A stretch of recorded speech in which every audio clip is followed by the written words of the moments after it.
তিল, সূর্যমুখী, সরিষাসহ নানা ফুলের বাগানে বসানো হয়েছে শত শত মৌবাক্স। সেখান থেকেই সংগ্রহ করা হচ্ছে খাঁটি মধু। ঝালকাঠির তরুণ উদ্যোক্তা ওয়াহিদুল ইসলাম রানা 2018 সালে মাত্র 80টি বাক্স নিয়ে শুরু করেন মৌচাষ। লাভজনক হওয়ায় বর্তমানে জেলার বিভিন্ন জায়গায় 5 শতাধিক বাক্স বসিয়ে প্রতি সপ্তাহে সংগ্রহ করছেন 25 থেকে 30 মণ মধু। বাজারে প্রতি মণ মধু বিক্রি হচ্ছে 22,000 টাকা দরে, আর খুচরা বাজারে প্রতি কেজির দাম 700 টাকা। খাঁটি ও প্রাকৃতিক মধু কম দামে পাওয়ায় মৌখামারে প্রতিদিন ভিড় করছেন ক্রেতারা।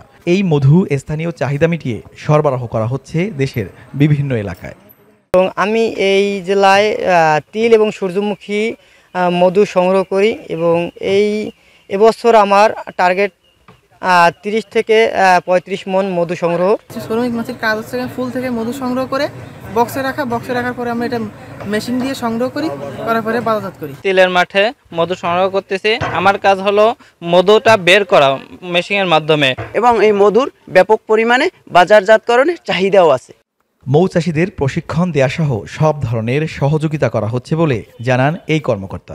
ঝালকাঠির কোনো উদ্যোক্তা এই পেশা গ্রহণ করতে চায়, বেসিক তাদেরকে কারিগরি প্রশিক্ষণ এবং আর্থিক সহায়তা করতে বদ্ধপরিকর। বেসিক দীর্ঘদিন ধরে এই শিল্পের সাথে যারা জড়িত তাদেরকে সহায়তা করে আসছে। ঝালকাঠি জেলায় এবছর 1000 বাক্স বসিয়ে প্রায় 10,000 কেজি মধু উৎপাদনের লক্ষ্য নির্ধারণ করেছেন মৌচাষীরা। আল আমিন তালুকদার, এখন ঝালকাঠি।